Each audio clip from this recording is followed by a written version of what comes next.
I got disinvited from every wedding, so I checked my credit and found the family address was taking out debt in my name.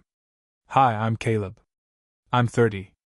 And the night my family officially erased me started with a surprise dinner I never wanted, in a house I hadn't stepped into in 3 years. When I walked into my parents' place that Sunday, it looked like a retirement banquet collided with a cult meeting. Folding chairs everywhere. Buffet trays steaming in the corners. 30-something relatives in dress clothes looked up mid-bite like I was a dog that wandered in off the street. No hugs. No handshakes. Just polite nods like I was a guest who'd overstayed his welcome before I even sat down. I should have turned around. I didn't. I took the only open seat, at the very end of the table, near the back door and trash can. They were already serving food, but no one passed me a plate. Nobody asked how I'd been. I sat quietly while they passed casseroles, poured wine, and talked about promotions, pregnancies, and weddings I wasn't invited to. Then my mom, Marla, in her perfect church hair and a sweater that probably cost more than my rent, stood up. She walked over to the family photo wall, where smiling faces lived in frames like they were preserved in amber. She reached for the pictures with me in them. One by one, she pulled them down, broke the glass, and dropped them into the trash like she was purging bad luck. The room went quiet. Then she looked right at me and said, "You've leeched off this family for long enough, Caleb. We're done pretending." My dad, Richard, the same man who once taught me to throw a football and now wouldn't even meet my eyes, added, "It's time you pay back everything we ever gave you. You're a failed investment." My cousin actually clapped.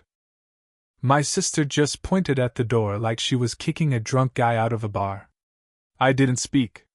I didn't yell. I stood up, grabbed my bag, and walked out of the house that raised me like it had caught fire. They thought they were cutting me off.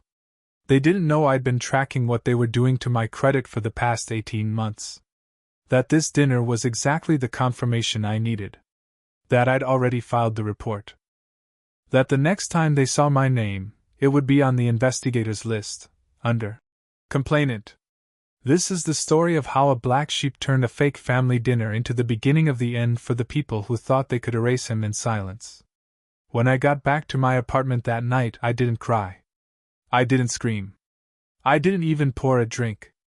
I walked in, dropped my keys on the counter, and opened my laptop like I was clocking in for a job I'd been quietly working for months. I typed one sentence across the top of a new document in all caps. "This is not revenge. This is accountability." Then I opened the folder I'd been building in secret, labeled C. Brooks, Financial Activity. Inside were PDFs of my credit reports, screenshots of emails, photos of envelopes that had been forwarded to me with suspicious postmarks, and a Google sheet full of transaction data I never authorized. Let me rewind. About a year and a half ago, I got an alert from my credit monitoring app. It said my score had dropped 48 points overnight. Weird, considering I had one credit card I used responsibly, and student loans that I paid on time like clockwork. At first, I assumed it was a glitch. But a few weeks later, I got a letter from a bank I'd never heard of saying, "Thank you for opening your new line of credit with us." Thing is, I hadn't. Then another notice arrived. A store card. Then another. A personal loan. All of them under my name. All of them routed through my parents' home address, the same address I hadn't lived at since 24. I confronted my mom back then, casually, pretending to be clueless. "Oh, probably a mailing mix-up," she said with a smile that felt just a little too rehearsed. "I get those all the time. You should ignore them." I didn't. I signed up for full credit bureau reports and started going line by line. The loans were small, at first, $3,000 here, $5,500 there. But they added up fast. All linked to versions of my name. All opened within a month or two of some big family expense. A kitchen remodel. My dad's new HVAC van. A surprise anniversary cruise I hadn't been invited to. My mom, Marla, works at a community bank, the kind of place that doesn't bat an eye when she says, Don't worry, I'll handle it. My dad, Richard, runs a heating business that looks more profitable on Facebook than it does in real life. They've always had a way of making their problems someone else's responsibility. Turns out, I was just the easiest person to steal from. They had my social. They had access to the joint account my mom insisted I open when I was 19. For emergencies. They had everything. Until now. That night, after the dinner, I finished gathering the last bits of evidence. I filed an official identity theft report with the FTC. I placed a fraud alert on my credit. Then I hit submit on the complaint form I'd filled out for the office of the comptroller. I wasn't guessing anymore. I was documenting. And they were about to find out what it feels like when the leech finally bites back. 3 days after the dinner, my phone exploded. Not figuratively. Literally buzzing every 20 seconds like it was possessed. 32 missed calls, 18 voicemails, and a group text thread that looked like a political debate broke out during Thanksgiving. First up was my mom. She opened with, "We need to talk. Privately. This is serious, Caleb." No apology. No explanation. Just panic. That told me everything I needed to know. Then came Richard, my dad. His message? "You've made a huge mistake. You're overreacting. This is family, not court." Right. Then my sister, Jules, joined in. She texted a single sentence that was almost laughable. "You could have just talked to us like adults." Adults? Adults don't forge loan applications behind your back. Adults don't call you a failed investment in front of the entire extended family and then wonder why you didn't bring pie. I didn't respond to any of them. Instead, I uploaded a clean, anonymous infographic to a credit awareness forum titled, "How Identity Theft Can Start at Home." It was slick. It was simple. I made sure of it. Basic icons, easy numbers, clear warnings. No names. No states. Just facts. 1 in 4 identity theft cases start with a family member. Common signs: unexplained credit drops, accounts in cities you've never lived in, mail going to the wrong house. What to do: freeze your credit. File a report. Document everything. At the bottom, one line. "This happened to me. Don't wait for it to happen to you." Within an hour, it had over 800 upvotes. The comments section filled with strangers saying, "Same thing happened to me, my mom did this too, thank you for posting this." But one DM stopped me cold. It read, "Some of this sounds familiar. Caleb, is this you?" The sender was a generic username, but I recognized the typing style instantly. It was Aunt Renee, my dad's sister. The black sheep of the family. The only one who'd ever slipped me a $20 bill. Just in case. When I was a broke college student. We switched to Signal. In our first 5 minutes, she confirmed everything I'd suspected, and worse. Years ago, my mom had helped Renee restructure a car loan. Then some strange collections notices started arriving. When she asked Marla about them, Marla called it a bank error. "Just toss those out." Now Renee had debt in her name she didn't remember signing for. She thought she was losing her mind. She wasn't. She was just the first one. By the time we hung up, I had 3 more names and a chilling realization. This wasn't just a one-time thing. It was a blueprint. A system. And I was going to tear it down piece by piece, with signatures, timestamps, and a paper trail that led straight to the people who thought they were smart enough to get away with it. A week later, I met my sister Jules for coffee. Her idea. Her location. Neutral ground, a trendy cafe with chalkboard menus and acoustic covers of songs that used to slap. She was already there when I walked in, nursing an untouched latte and looking like someone who hadn't slept in days. "Caleb," she said, like she was relieved I hadn't ghosted her completely. I sat down and waited. She launched straight into it. "Mom's freaking out. Dad's saying you're trying to ruin them. You know how dramatic he gets. Just, can we talk about this before it goes any further?" Before it goes further? It already had. I slid a folder across the table. Inside were printed copies of every account opened under my name. All with our parents' address. All tied to dates when I was living in Denver and eating ramen to pay off student loans. Jules didn't even finish opening it before she whispered, "Jesus." I said nothing. She skimmed through the pages, flipping faster as the reality started settling in. When she reached the last sheet, an account summary showing $24,000 in fraudulent credit, I said, "This is why I filed. And this is why I'm not taking it back." "I didn't know." She whispered, eyes glassy. "I swear I didn't know it was this bad." "You sure about that?" I asked. "Because you signed a few of these too." That's when her face changed. She looked up, startled. "What?" "Two of the loans list a co-signer. You." I pulled the paperwork. "Your signature's on both." "No, no way. I never signed." Then she stopped. Because she realized something. "I gave Mom my info once, when I was trying to get the condo. She said she'd help refinance something so I could qualify. I didn't read the papers." I leaned back and let that hang in the air. She had just admitted exactly how our mom did it, under the guise of helping, collecting info, rushing paperwork, saying things like, "It's just a signature, trust me." "You're not the only one," I told her. "Renee's credit is wrecked. She thought it was just a bad credit score. Turns out Mom helped herself." Jules went pale. "Wait, Renee too?" I nodded. Then I pulled out a printed email.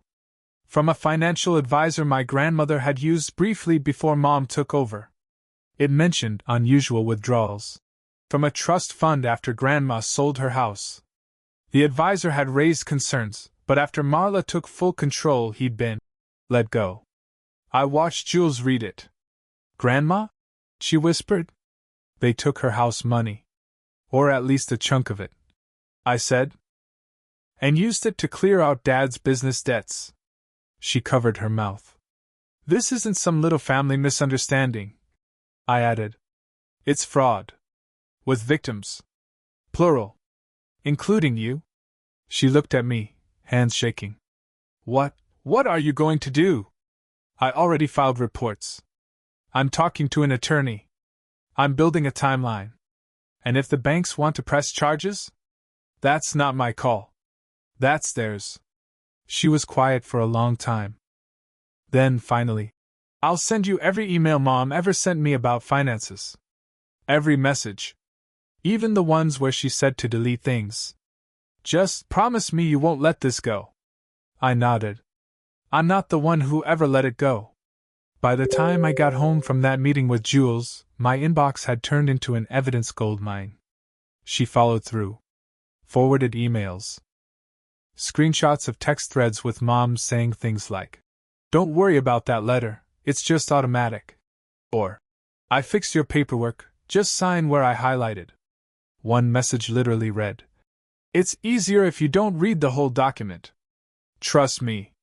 I dumped everything into my growing archive, labeled and timestamped, and sent the updated file to my attorney. That night I couldn't sleep. So I did what I always do when my brain won't shut up.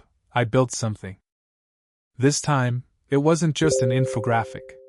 I designed a full website. Nothing flashy, just a clean, readable resource hub for people who were experiencing what I was, financial abuse from family. I wrote every section myself. Signs to watch for. How to freeze your credit. How to talk to law enforcement. I even included sample scripts to use when reporting fraud. I didn't name my parents. I didn't have to. The numbers spoke loud enough. By the next morning, people were already finding the site. Someone shared it in a subreddit for financial independence. A teacher in Michigan emailed me thanking me for finally giving her the words to confront her father. A young guy in Florida said he caught his cousin using his name to apply for student loans, and only realized it after reading my checklist. It was working. It felt good. Productive. Like I wasn't just surviving what happened, I was disarming it. But then, right when things were starting to feel steady, I got the text. From a number I didn't recognize. Just one blurry photo. My dad, Richard, standing next to a new black and red HVAC service truck, grinning like a man who just won the lottery. Beer in hand. Captioned. Funny how that upgrade showed up right after Grandma sold the house, huh? There was no name signed, but I knew exactly who sent it. Uncle Barry. My dad's older brother. The one he always low-key resented for doing better. The one who kept receipts, not just the financial kind. A minute later, he texted again. You weren't the first, Caleb. And I doubt you'll be the last. But you might be the first one who fights back. That's when I realized this wasn't just about stolen credit. It was about exposure. And the people who had spent years hiding behind family loyalty were about to learn the difference between privacy and secrecy. Privacy is earned. Secrecy is a scam. And I wasn't playing along anymore. 2 weeks after I launched the website, I got a call from an unknown number. Normally, I ignore those. But something told me to pick up. Is this Caleb Brooks? The voice asked. Professional, calm. Yes. Who's this? My name is Jenna Torres. I'm with the State Department of Financial Regulation. I'm following up on a report you filed regarding unauthorized accounts and misuse of personal information. I sat up straighter. She asked for verification details, which I gave. Then she explained they'd opened a formal investigation into multiple complaints, plural, linked to a single employee at a community bank. My mom. Turns out, mine wasn't the only report. They'd already flagged 3 other cases with concerning patterns. 2 anonymous, 1 filed by Aunt Renee. And after cross-referencing addresses and digital footprints, my name was the common link. So, she said, we're conducting interviews. We'd like to go over your timeline, and if possible, get access to your documentation. I gave her everything. The reports. The screenshots. The co-signed loans. The side-by-side signature comparisons. Even the photo of Richard and his miracle truck parked in front of the business that had supposedly barely scraped by during Grandma's move. She asked smart questions, took detailed notes, and before hanging up, she said something that hit harder than I expected. You're not the first person we've seen go through this with family, but you're the most prepared.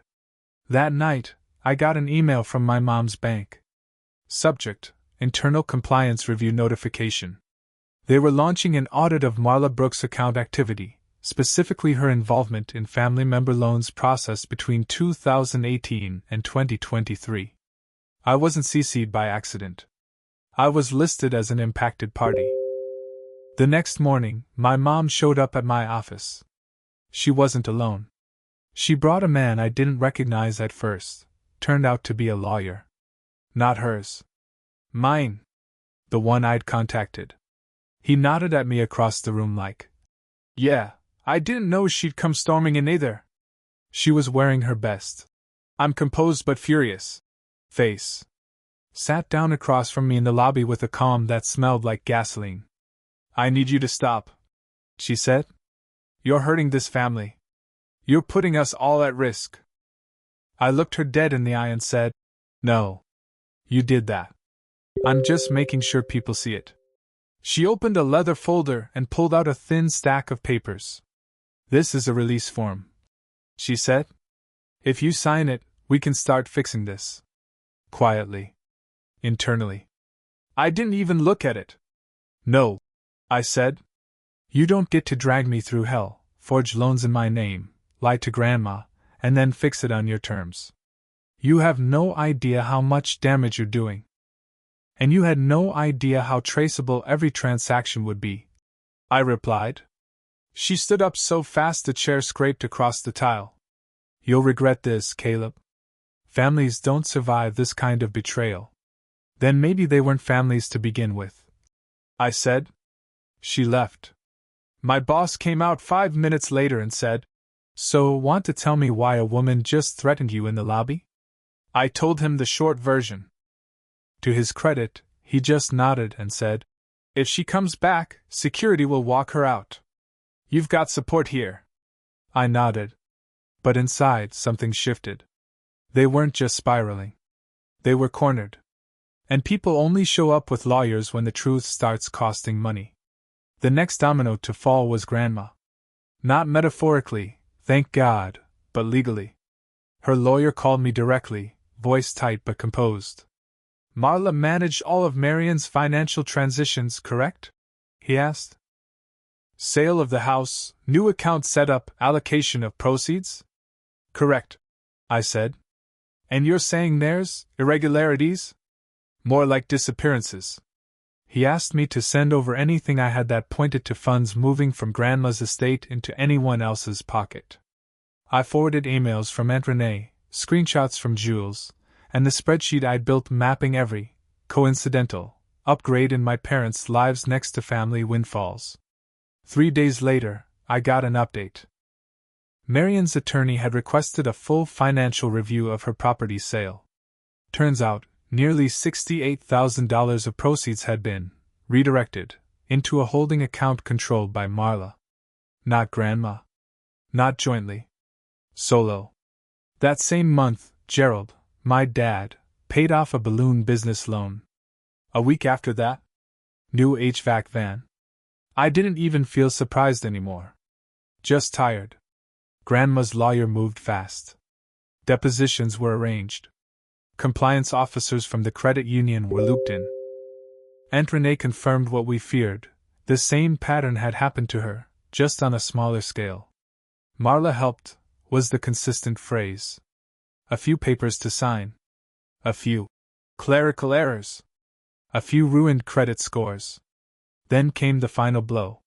My mom's employer, the credit union she'd worked at for over 20 years, terminated her.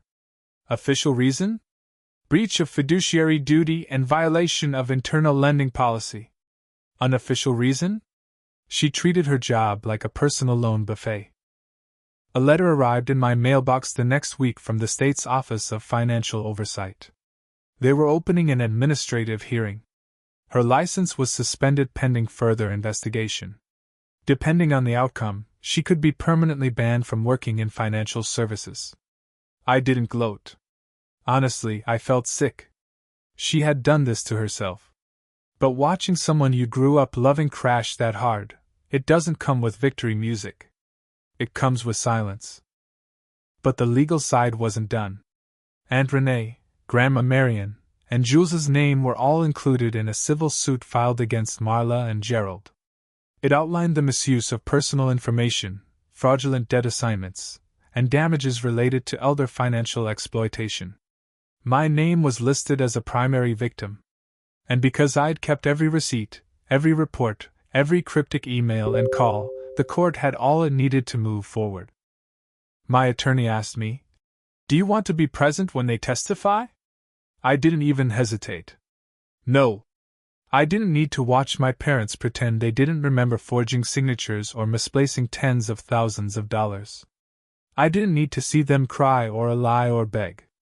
I had already lived through the performance once, at the dinner table. Instead, I signed a sworn affidavit, handed over my entire archive, and walked out of that law office feeling like I just shut the last door on a haunted house I didn't need to keep living in. What happened next? They sold the house. The one with the oversized kitchen they used Grandma's money to remodel. The one with the framed photos on the wall that hadn't included me in years. Gone. Auctioned off to cover the settlement. Their pride went with it. The last time my dad called me, it was 11:42 p.m. on a Wednesday. His voice was low and bitter, like someone chewing on nails. "You destroyed everything," he said. "The family's broke. Mom can't get a job. People at church are whispering. We had to move into a rental like criminals." I let him talk. Rant, really? Then I said the one thing I knew would shut it down. "You destroyed yourselves." I just turned on the lights. Silence. When he finally spoke again, his voice was smaller. "I didn't think it would go this far." And there it was. The line every con man uses when the scam finally hits concrete. I told him it had already gone that far. The first time Mom used my social to open a credit card. The first time they cashed a check meant for Grandma. The first time they handed me an empty chair at the dinner table like that was all I deserved. The line didn't move that night. I did. Weeks passed. Seasons changed. And eventually, the version of my family that existed on Facebook, matching outfits, glowing captions, fake support, faded into something quieter. Something hollow. They moved out of the suburbs and into a 2-bedroom rental on the edge of town. The Miracle HVAC truck was gone. The company's new part owner, a guy named Mitch, I think, was reportedly running things like a corporation now. Which, in my dad's words, meant no more cash under the table and no more favors passed as expenses. Jules transferred to a new school district to escape the whispers. She still sends me the occasional update, never too emotional, never too familiar.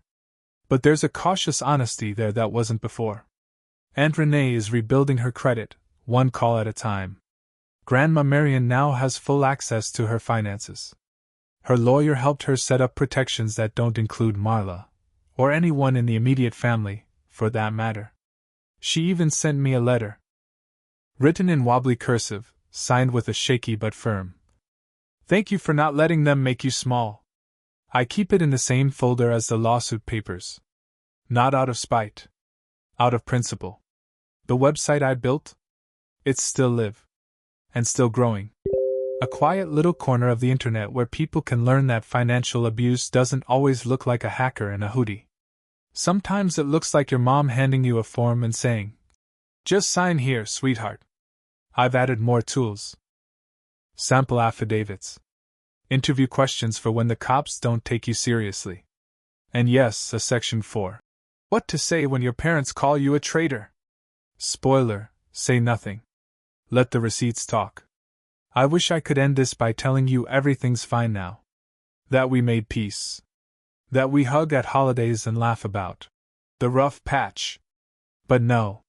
They still talk about me like I burned the house down instead of reporting the gas leak. And that's okay. Because I've learned that protecting yourself isn't betrayal. It's survival. I don't owe anyone silence when they've signed my name on loans. I don't owe anyone forgiveness when they've cashed my future to cover their past. And I sure as hell don't owe anyone a seat at my table just because we share DNA. You want a lesson? Here it is. Family isn't who signs your birth certificate. It's who doesn't sign your name on debt you never asked for. Check your credit. Lock your accounts. And remember, sometimes the bravest thing you can do is say, "Not anymore."